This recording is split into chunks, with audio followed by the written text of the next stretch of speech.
Friends, जय हिंद, वंदे मातरम। Welcome back to our YouTube channel. Friends, आज भारत के अंदर एक चर्चा चलनी शुरू हो चुकी है और वो ये है, क्या वास्तव में भारत के अंदर जो जापान का एफडीआई आ रहा है, क्या वो भारत को दबा रहा है या भारत की जो अपनी सॉवरेनिटी है क्या उस पर हमला करने वाला है, या ये जापान इसको लेकर के कोई और तरीका की रणनीति अपना रहा है। ये आज हम देखने वाले हैं और जो चिंता हमारे एक्सपर्ट्स कर रहे हैं, क्या वास्तव में इसमें कुछ ताकत है या फिर सिर्फ ये हवा हवाई है। आइए देखते हैं इशू क्या है। इशू ये है कि भारत के अंदर जापान का जो साइलेंट निवेश है वो भारत के विकास या फिर भारत की जो सॉवरेनिटी है उसको कंट्रोल कर रहा है। इसे लेकर के हमारे जो एक्सपर्ट्स हैं वो चिंता जता रहे हैं। देखिए क्यों है ऐसा, वो ऐसा इसलिए बोल रहे हैं कि देखिए जापान का जो निवेश है वो आज भारत के जितने भी स्टार्टअप्स हैं कहीं ना कहीं आपको देखने के लिए मिल जाएगा। जैसे उन्होंने बताया कि एफडीआई में 11 गुना की जो वृद्धि है वो दिखी गई है पिछले ही कुछ वर्षों के अंदर। वहीं वो कह रहे हैं कि जो प्रमुख स्टार्टअप्स हैं, फ्लिपकार्ट से लेकर के स्विगी हो, ओला हो, कोई भी जो भी है, उनके अंदर आपको जापान का जो भारी निवेश है वो देखने के लिए मिलता है। वो कह रहे हैं कि केवल पैसा ही नहीं बल्कि तकनीकी रूप से भी अगर देखा जाए तो जापान ये कार्य भी कर रहा है कि भारत के साथ में टेक्नोलॉजी साझा कर रहा है और कहीं ना कहीं यहां पर अपर हैंड जापान का है, ऐसा लोग कह रहे हैं। इसमें कितनी सच्चाई वो तो खैर हम देखेंगे आगे। देखिए इसमें और देखिए इसके अंदर आर्थिक जोखिम बनाम भारत की सुरक्षा, इंडोनेशिया 1998 बनाम भारत का वर्तमान मॉडल। अब इसकी तुलना कही गई है किससे? इंडोनेशिया के अंदर भी इसी तरीका का जो एफडीआई निवेश था जो कि उस समय पर अमेरिका और पश्चिम के जो देशों के द्वारा किया गया था और वहां पर एक बूम क्रिएट हुआ था। और ये जो बूम है बाद में जब बस्ट हुआ तो पूरी तरीका से इंडोनेशिया का जो इकोनॉमी है उसको तबाह कर दिया। वहां पर बेरोजगारी आई और जो वो देश नहीं चाहते थे वो सारा का सारा कार्य इस इंडोनेशिया के साथ में हुआ। अब ये कह रहे हैं कि क्या वास्तव में जो 1998 के अंदर इंडोनेशिया में हुआ, क्या ये सेम मॉडल कॉपी किया जा रहा है भारत के अंदर और आने वाले समय में क्या ये बस्ट हो सकता है? देखते हैं पहले से।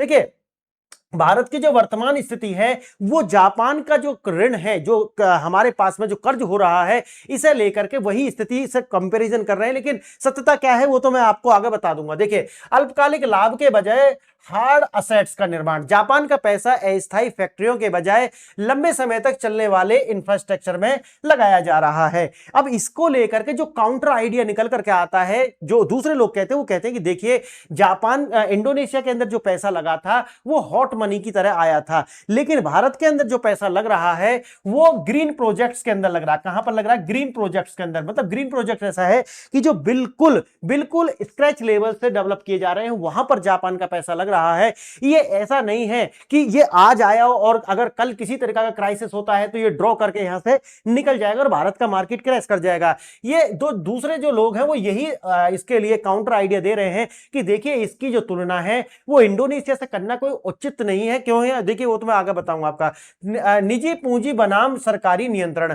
जापान का निवेश निजी कॉर्पोरेशन द्वारा संचालित है जो कि संप्रभुता के जोखिम को कम करता है। दूसरा जो संप्रभुता के लिए कि भाई भारत की जो सॉवरेनिटी है क्या वो स्टैक लगाया हुआ है हमने, कि देखिए वो भी नहीं है। कारण क्या है? वो कह रहे हैं कि निजी क्षेत्र के अंदर ये निवेश है और जापान सिर्फ और सिर्फ अपना लाभ कमाने के लिए यहां पर निवेश कर रहा है, तो इसमें गलत कुछ भी नहीं है। ये भी काउंटर आइडियाज आते हैं। अब देखिए विकास में बाधक आंतरिक चुनौतियां, धीमी रेगुलेटरी प्रक्रिया, ये जरूर बात। देखिए ये ऐसा नहीं कि जितना भी जो लोग हैं जो दूसरी साइड से और पहली साइड से जो दोनों तरीका के विचार आए हैं उनमें एक जो तीसरा जो दिशा है वो तो है।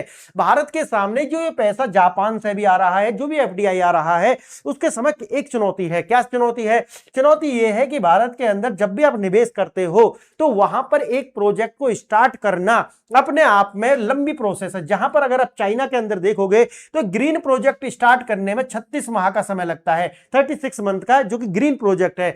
यही भारत के अंदर आपको 48 से 60 मंथ के आसपास आपको लगता हुआ दिखेगा। तो ये क्या है? धीमी रेगुलेटरी प्रक्रिया है, लैंड एक्विजिशन के अंदर देरी है और बहुत सारी, जो क्योंकि डेमोक्रेसी है और डेमोक्रेसी के साथ ये तो कुछ ना कुछ आपको एडवांटेज होंगे तो कुछ डिसएडवांटेज भी आएंगे और ये वही डिसएडवांटेज है। लेकिन कहीं ना कहीं ये जो निवेश आ रहा है तो निवेशक के लिए जल्दी से लाभ कमाना ये जरूरी है, और मुझे लगता है कि जितनी भी बॉटलनेक्स हैं इनको खत्म करना पड़ेगा सरकार को। और सरकार देखिए ईज ऑफ डूइंग बिजनेस जैसा कार्य जो अपनी जो जारी करती है, और उसमें यही प्रयास है कि जितनी भी बॉटलनेक्स हैं यानी कि जो रुकावटें हैं इनको खत्म किया जाए। अब देखिए प्रमुख अगर हम प्रोजेक्ट्स देखते हैं जापान का जो योगदान है उनमें, अब देखिए इंफ्रा डेवलप कराने में जैसे Mumbai trans harbour link road हो, मेट्रो रोड प्रोजेक्ट्स हो, मेट्रो के रेल प्रोजेक्ट्स हो, ऑटोमेटिव तकनीक के अंदर जैसे सुजुकी हो गया, डेंसो हो गया, इनके जो लिथियम आयन बैटरी हो गया, जैसे वित्तीय बाजार के अंदर आप देखोगे निप्पॉन इंडिया हो गया, एनएफटी 50 जैसे बहुत सारे म्यूचुअल फंड्स हैं जहां पर ये निवेश कर रहे हैं। तो इतना चिंतित होने की आवश्यकता नहीं है, यही लोग हमसे कह रहे हैं। दोनों तरीका के आइडिया हमारे पास हैं। देखिए ग्रोथ या कंट्रोल, विदेशी निवेश, जियोपॉलिटिक्स और भारत की आर्थिक भविष्य। अब देखिए कहीं ना कहीं अगर आप ये कहोगे कि नहीं जी भारत के अंदर अगर जापान एफडीआई कर रहा है, निवेश कर रहा है, तो ये भारत की जो अपनी सॉवरेनिटी है उसके साथ कोई समझौता होगा, नहीं ऐसा कुछ भी नहीं है। देखिए न्यूज रिपोर्ट तो ये कर रही है कि 29 जून 2020 भारत की टिकटॉक सहित 300 चीनी ऐप्स बंद कर दिए गए। लेकिन जैसे ही ये चीनी ऐप बंद किए गए थे एक और प्रतिबंध लग रहे थे और दूसरी ओर हमारे जो दरवाजे हैं वो जापान के लिए खुल रहे थे। आप जानते होंगे कि चाइना का जो अपना माउथ पीस है ग्लोबल टाइम्स, उसके द्वारा अभी जब क्योंकि देखिए जापान का भारत के साथ में टेक्नोलॉजी ट्रांसफर भी हो रहा है, जैसे मैंने आपको बताया डिफेंस के सेक्टर में भी बहुत सारे पैक्ट्स जो अपन के भारत के साथ हो रहे हैं। इसको लेकर के चाइना ने एक चेतावनी दी थी कि देखिए जापान का इतिहास क्या रहा है उससे भारत को सीखना चाहिए। उन्होंने कुछ ऐसा कहने का प्रयास किया था कि देखिए जापान भारत पर अटैक करने वाला था सेकेंड वर्ल्ड वॉर के अंदर, है ना, ऐसा उन्होंने कहने का प्रयास किया। तो अब क्योंकि देखिए अब जापान के द्वारा जो अपना टेक्नोलॉजी है, अपना जो डिफेंस सेक्टर है उसे मजबूत करना शुरू कर दिया है। और अच्छे से आप जानते होंगे कि चाइना के साथ जापान ने क्या सलूक किया है वो दुनिया से छुपा हुआ नहीं है। चाइना जो अपना डर है वो भारत के कंधे पर बंदूक रख के बेचना चाहता है, क्योंकि जापान ने क्या हालत बनाई थी चाइना की ये तो किसी से छुपा नहीं है। तो ये जो डर है उसको भारत के कंधे पर बंदूक रख के चाइना बेचना चाहता है, लेकिन भारत ने इसे इधर से सुना इधर निकाल दिया कि देखिए हमारे साथ जापान का उस समय पर भी आप जानते होंगे कि नेताजी के द्वारा जो आजाद हिंद फौज बनाई गई थी तो वो अंग्रेजों पर, क्योंकि उस समय भारत गुलाम था, तो भारत पर वो इनडायरेक्ट नहीं बल्कि अंग्रेजों पर अटैक करना चाहते थे। तो इस तरीका से भारत ने उस रेस्पॉन्स को लिया है। अब बात आती है देखिए कहां कहां निवेश है, बैंकिंग सेक्टर में हो गया, आईटी सेक्टर में हो गया, लॉजिस्टिक्स सेक्टर में हो गया, मैन्युफैक्चरिंग सेक्टर में हो गया। तो ये चौथा सबसे बड़ा एफडीआई भारत के अंदर आ रहा है और कुछ ही समय में बताया गया कि 11 गुना की वृद्धि इसके अंदर हुई है। और जो मैंने आपको बताया कहां पर है, जैसे Nippon India, NIS, Indian equity fund, इनके अंदर ये सारा का सारा निवेश है। क्या ये सिर्फ आर्थिक तरक्की है या फिर हमारी इकोनॉमिक फ्रीडम जो है वो कम हो रही है? ऐतिहासिक चेतावनी 1998 का जो बताया गया है इंडोनेशिया को लेकर के, बताया कि भैया इसके एक अपने डोमिनो इफेक्ट होते हैं कि एक सेक्टर प्रभावित हुआ तो दूसरे सेक्टर उससे प्रभावित होते हैं। बिल्कुल सही है। देखिए जो सेटअप क्या है, सेटअप ये कि 90 का जो दशक है वो परफेक्ट स्टोरी बताता है, सस्ते श्रम और विदेशी लोन पर आधारित विकास उसके द्वारा किया गया। ऐतिहासिक डेटा है, इंडोनेशिया का जो रुपया है वो 80% गिर गया और महंगाई 65% के पार चली गई। बैंक बंद हुए और हिंसक दंगे हुए, लोगों की नौकरी चली गई, जिससे देश का जो सोशल फैब्रिक है वो भी बहुत ज्यादा डिस्टर्ब हो गया। 1997 तक एक क्रैश आ गया और एशियन फाइनेंशियल क्राइसिस को बोला जाता है। विदेशी निवेशकों के द्वारा पूंजी निकाल करके अपने देश भाग गए और पूरी की पूरी मार्केट इंडोनेशिया की क्रैश कर गई। क्या भारत उस स्थिति में? बिल्कुल भी नहीं है, भारत बिल्कुल कंट्रोल स्थिति में है। और दूसरी बात यह कि देखिए जो इंडोनेशिया हो गया ये छोटे देश है, छोटी अर्थव्यवस्थाएं हैं, यहां पर जो निवेश होगा अगर अचानक से उसको विड्रॉ करा जाएगा तो देखिए देश की अर्थव्यवस्था तो हिल ही जानी है। तो भारत जैसी एक बड़ी अर्थव्यवस्था में इस तरीका का जो भूचाल आए मुझे तो नहीं लगता। आप बताइए। देखिए विदेशी निवेश कभी भी अकेला नहीं आता, पहले वो कैपिटल, फिर प्रभाव, इन्फ्लेशन और बाद में कंट्रोल लेकर के आता है, ऐसा जो है बहुत सारे लोग कह रहे हैं, लेकिन मुझे ऐसा नहीं लगता। आगे देखना जापान मार्केट इंडेक्स नेकाई 2025, देखिए इसमें ऐतिहासिक चार्ट क्या दिखा रहा है। द बबल बस्ट हुआ था 1990 में और स्टॉक मार्केट बबल फूटा, जिससे 30 साल की आर्थिक स्थिरता बिल्कुल भी खत्म हो जाती है। जैसे देखिए गिरती हुई मांग, सस्ती कीमतें, कम कॉर्पोरेट प्रॉफिट, घटती सैलरी और डिफ्लेशन स्टैग्फ्लेशन की जो स्थिति है ये इन सबको क्या कर देती है, शुरू कर देती है। तो एक बार एक साइकिल शुरू हुई तो उसका अपना डोमिनो इफेक्ट हर सेक्टर में आता है। लेकिन ये जो चिंता है, मेरा मानना है जरूर इस पर कोशिश होना चाहिए, लेकिन इसे लेकर के पैनिक होने की जरूरत नहीं है भारत जैसे देश को, जिसकी इतनी बड़ी अर्थव्यवस्था है। देखिए लॉन्ग टर्म डिफ्लेशन, चीजें सस्ती हो रही हैं, लोग खर्च नहीं कर रहे हैं और पूरी अर्थव्यवस्था क्या हो जाती है अगर डिफ्लेशन की स्थिति में, मैं आपको बता रहा हूं। अब देखिए डेमोग्राफिक संकट, जापान अपनी पूंजी बाहर क्यों ले जा रहा है? सबसे बात है कि उसकी जो पॉपुलेशन है वो वृद्ध होती जा रही है, यानी कि बूढ़ी होती जा रही है। डेमोग्राफिक रिपोर्ट 2024, जापान की 30% आबादी अब 65+ वर्ष की है, यानी कि एक तरीका से वो प्राकृतिक रूप से बूढ़े हो रहे हैं। अब मुझे बताइए कि अगर ये बूढ़े लोग हैं, अब इनके पास पैसा है, ये पैसा को कहां करेंगे निवेश? भारत के अंदर करेंगे। क्यों? देखिए भारत का अपना जो डेमोग्राफी, आप अच्छे से, मैंने कई बार पहले भी बताया है, अगर आज भी आप देखोगे तो भारत की 67% आबादी ऐसी है जिसकी उम्र कितना है, 35 वर्ष के आसपास है, 35 वर्ष का।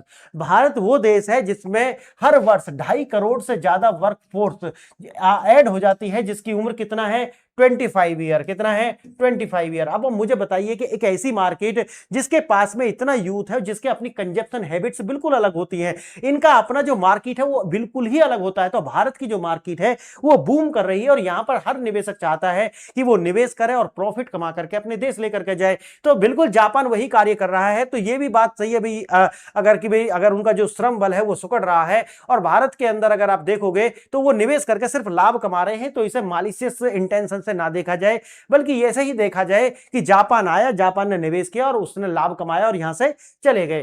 देखिए इस विशाल कैपिटल सरप्लस, अतिरिक्त पूंजी को भारत जैसे हाई रिटर्न मार्केट्स में ले जाना जापान के सर्वाइवल के लिए मजबूरी भी कह सकते हैं आप। देखिए मैक्रो इकोनॉमिक सिंथेसिस एक अपरिहार्य संगठन ये बनाता है भारत के लिए। क्यों है ऐसा, उसे देखिए। डेमोग्राफी, पॉपुलेशन जो है वो 30% आबादी 65 से ज्यादा वर्ष की है, लेकिन भारत का मैंने जैसे कि बताया कि 65% आबादी मात्र 35 वर्ष से भी कम उम्र की है। वहीं देखिए अर्थव्यवस्था, डिफ्लेशन की स्थिति आ चुकी है जापान के अंदर। वहीं भारत का जो है वो इन्फ्लेटिंग ग्रोथ हो रही है, क्योंकि इन्फ्लेशन है, इसका मतलब है कि मार्केट में सामान अभी भी कम है, यही दिखाता है इन्फ्लेशन। उसके बाद आता है कि डिफ्लेशन की स्थिति में ये डूब चुका है। स्टेज आता है कि एक बूढ़ा अमीर मर्चेंट जो संपत्ति बेचकर अपने पैसे को एक ऐसे देश में लगा रहा है जहां पर जिनकी जो लाभ है वो ज्यादा कमा पाएगा। ये इस तरीका से देखा जाना चाहिए, ना कि इससे ये कि भाई जापान फिर वही महाशक्ति बन जाएगा जो 1945 से हुआ करता था और भारत को कैप्चर कर लेगा, भारत की जो अपनी फॉरेन पॉलिसी है, डोमेस्टिक पॉलिसी उसे प्रभावित करेगा। तो इस तरीका का अभी से डर लगना मुझे नहीं लगता कि जरूरी है। अब न्यूज रिपोर्ट बताती है जापान ने अपनी कंपनियों को चीन से निकालने के लिए $2.2 बिलियन का चाइना प्लस वन जो है, अब देखिए इस पर तो भारत भी कार्य कर रहा है, चाइना प्लस वन की पॉलिसी पर भारत कार्य कर रहा है, अपने एक्सपोर्ट्स हों या इंपोर्ट्स हों। द डबल एज्ड स्वॉर्ड, चीन जापान का सबसे बड़ा ट्रेडिंग पार्टनर है, लेकिन सबसे बड़ा सुरक्षा खतरा भी है, जो मैंने आपको शुरू में बताया। सेंकाकू द्वीप का मतलब तो आपने देखा ही होगा कि उन पर चाइना किस तरीका से अपना अधिकार भी जमाना शुरू करता है कि भाई ये साउथ चाइना सी के पार्ट और ये हमारे पार्ट हैं। कैपिटल शिफ्ट है, जापान अपनी सप्लाई चेन और प्रोडक्शन दोनों ही निकाल करके भारत के साथ आना चाहता है, क्योंकि भारत एक ट्रस्टवर्दी पार्टनर है। इसीलिए क्या भारत कर्ज के जाल में फंसेगा? देखिए वही है, इंडोनेशिया का मॉडल क्या था, इंडोनेशिया में जो डॉलर लाने के लिए मुद्रा गिरती ही कर्ज का बोझ बढ़ता गया। ये अगर आप यहां देखेंगे भारत के अंदर जापानी जो लोन है, ये इनकी कमजोरी भारत की जो रीपेमेंट प्रोसेस को और भी आसान बना देता है। दूसरा आता है शॉर्ट टर्म असेट्स और टेक्सटाइल में पैसा लगाया गया निवेश के लिए। भारत के अंदर देखेंगे लॉन्ग टर्म में है, यहां शॉर्ट टर्म में, वहां पर लॉन्ग टर्म में 30, 35, 40 साल के लिए है। और सारा का सारा अगर देखोगे तो ग्रीन प्रोजेक्ट्स के अंदर लगाया गया है। तो ये इंफ्रास्ट्रक्चर में पैसा है, रिटर्न कर जाएगा। उसके बाद आता है कंट्रोल का स्वरूप, विदेशी पूंजी पर अत्यधिक और अनियंत्रित निर्भरता कर ली गई थी इंडोनेशिया के द्वारा। लेकिन वही अगर आप भारत का देखोगे तो कैपिटलिस्ट प्रोवाइडेड जो ड्रिवन निवेश है, कम्युनिस्ट राज्य नियंत्रित नहीं है और ये डाइवर्सिफाइड पोर्टफोलियो में निवेश है। तो ऐसा नहीं है कि अगर अचानक से निकालेगा और सारे एक साथ निकाल लेंगे, तो ये भी, और निकाल भी लेंगे तो भारत की जितनी बड़ी अर्थव्यवस्था है उसको इंडोनेशिया जैसे देश से तुलना करना सही नहीं है। हाँ कोशिश जरूर है, रहना चाहिए चाहिए,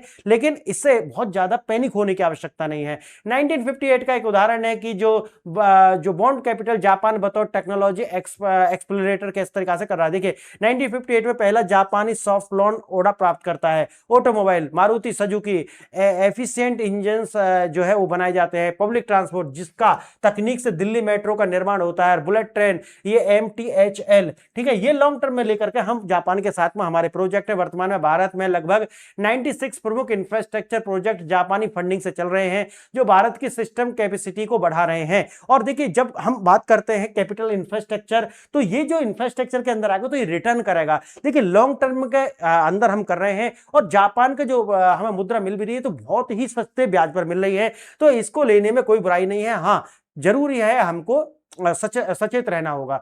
अत्यधिक नियम और धीमे हैं, जो मैंने आपको बताया कि भाई सब कुछ अच्छा ही नहीं है, कुछ वीकनेस भी, कुछ चैलेंजेस भी हैं भारत के सामने, और वो 6 चैलेंजेस कौन कौन से हैं वो मैंने आपको बताए हैं। पहला है भाई रेगुलेटरी जो फ्रिक्शन बहुत ज्यादा है भारत के अंदर। दूसरा है भूमि और कानूनी देरी, भूमि का अधिग्रहण करते हैं फिर उसको लेकर के कोर्ट चले जाते हैं लोग और बहुत ज्यादा समय लगता है। तीसरा आता है स्किल मिसमैच। आज भी भारत के अंदर जिस लेवल का और जिस संख्या में स्किल चाहिए वो उस तरीका का अभी भारत के अंदर उपलब्ध नहीं है, उतनी संख्या में नहीं है। चौथा आता है लॉजिस्टिक असमता। भारत के अंदर जो अभी लॉजिस्टिक्स है वो इंटरनेशनल लेवल के नहीं है, ये एक हमारे सामने बोटलनेक है। पांचवा है वीक क्रेडिट का, ठीक है, हमारा वीक क्रेडिट सिस्टम है। और छठा है पॉलिसी अस्थिरता। तो ये 6 चैलेंजेस भारत के अंदर हैं। अगर हम ये सारा कार्य कर लेते हैं तो जो हमारे पास में FDI आ रहा है ये हमको हाई एंड रिटर्न्स प्रोवाइड कराएगा, जिससे भारत विन विन की सिचुएशन में आ जाएगा। अब आता है वियतनाम और सिंगापुर मॉडल क्या है। विदेशी निवेश वहां पर भी आया। वियतनाम सिर्फ निवेश नहीं लाया बल्कि इंडस्ट्रियल पार्क और लॉजिस्टिक नेटवर्क बनाकर के सैमसंग जैसी कंपनियों को आकर्षित किया है। अब देखिए दूसरा है इकोसिस्टम निर्माण है। सिंगापुर मजबूत संस्थाएं बनाई, इंफ्रास्ट्रक्चर और ट्रस्ट बनाकर खुद के अंदर निवेश कराया और एक इन्वेस्टेबल हब बन गया। तो इसी तरीका से हमारे भारत को भी कार्य करने की जरूरत है। एक्सपोर्ट हब देखिए, भारत का लक्ष्य है विदेशी पूंजी का उपयोग करके पूरे भारत को एक इन्वेस्टेबल इंफ्रास्ट्रक्चर में बदल दिया जाना, और आने वाली जो सदी है वो भारत की हो, और 2050 तक भारत दुनिया का नंबर 1 इकोनॉमी बनना चाहता है, नंबर एक इकोनॉमी बनना चाहता है। तो इसके लिए इंफ्रास्ट्रक्चर को डेवलप करना बहुत ज्यादा आवश्यक है, और वही भारत कार्य कर रहा है। तो फ्रेंड्स आप मुझे बताइए कि क्या वास्तव में इससे भारत को डरने की जरूरत है, या जो चिंताएं अभी जाहिर की गई हैं क्या इनमें किसी तरीका का कोई आप कह सकते हैं कि भाई हाँ कोई सत्यता है, या हमें कोशिश रहे बाकी सब अच्छा है और जो बोटलनेक्स हैं, जो कमी है उनको दूर किया जाना चाहिए। आप मुझे कमेंट करके बताना। आपने वीडियो देखा इसके लिए धन्यवाद। जय